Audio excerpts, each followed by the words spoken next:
आहा, काय मस्त चीजी दिसतोय आपला पराठा. सध्या ख्रिसमसच्या सुट्ट्या चालू आहेत आणि मुलांना काहीतरी वेगळं घरात खायला पाहिजे. तर मग आज मी वेगळ्या पद्धतीनं हा आलू चीज पराठा बनवलाय. नमस्कार, तुमचं अगदी मनापासून स्वागत आहे सांचीज किचनमध्ये.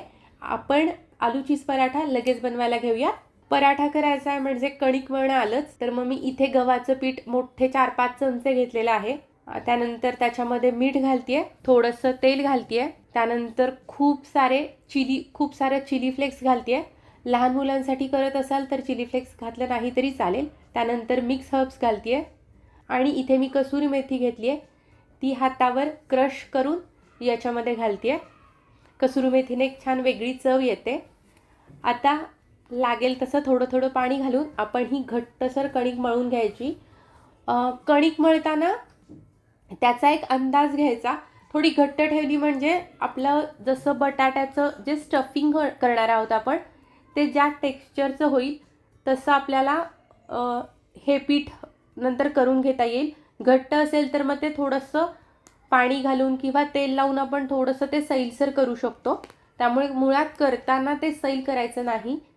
म्हणजे जर आपलं बटाट्याचं जे स्टफिंग आहे ते घट्टसर झालं तर मग पराठा एक्झॅक्ट लाटता येतो. म्हणजे तुमच्या लक्षात येत असेल. आता हे सगळं करेपर्यंत मी आधी एका बाजूला बटाटे उकडायला लावलेत. तर उकडून ते गार झाल्यानंतर मी काढून घेते. एक साधारण 7-8 बटाटे आहेत इथे मध्यम आकाराचे. त्याची साल काढून घेते. त्यानंतर आता आपण हे बटाटे खिसून घेणार आहोत. खिसून घेतल्यामुळं होतं काय, याच्यामध्ये अजिबात गुठळ्या राहत नाहीत. एकसारखं स्टफिंग होतं आपलं. तुमच्या लक्षात येत असेल, अगदी छान असे खिसले जातात. आता मी जे बटाटे घेतलेत ना, ते असे व्यवस्थित उकडले गेलेत, म्हणजे असे ते सैलसर झालेलं नाही आहे. खूप कधी कधी काय होतं, खूप उकडले गेले किंवा बटाट्याच्या प्रकारानुसार तसे सैल होतात. तर तो एक अंदाज घ्यायचा आपण. इथे मी सगळेच बटाटे खिसून घेतलेले आहेत. आता इथे मी लाल तिखट घालते. साधारण 1-2 चमचे लाल तिखट मी इथं घातलेलं आहे. अगदी आपल्या आवडीनुसार आपण तिखट कमी जास्त करू शकतो. त्यानंतर 1 चमचा इथे मी गरम मसाला घातला आहे आणि 1 चमचा पावभाजी मसाला घातलेला आहे. चवीनुसार मीठ घातलं आहे मी इथे आणि थोडंसं आलं इथं मी खिसून घेते आहे. कारण इथं मी लसूण मिरची असं वापरलेलं नाही आहे. आलंही थोडंसंच घातलेलं आहे. त्यानंतर इथे एक मोठा बोल भरून याच्यामध्ये मी मोझरेला चीज घातलं आहे. आता हे सगळं आपण एकत्र करून घेऊयात.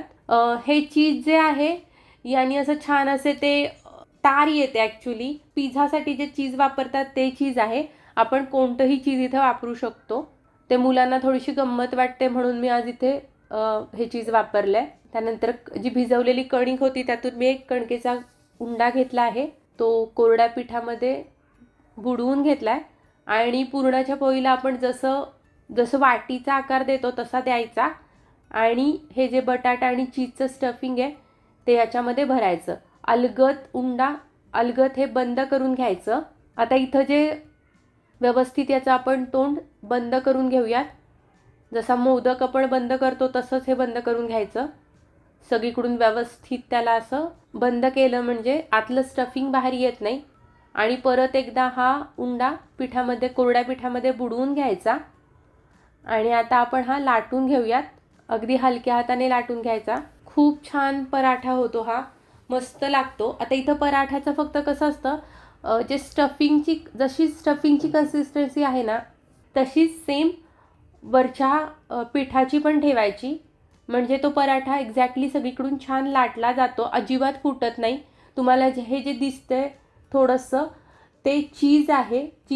मी इथं चीज जे घातलं आहे त्याचे तुकडे तुकडे असे चीज होतं. ते तसंच बाजारात विकत मिळतं.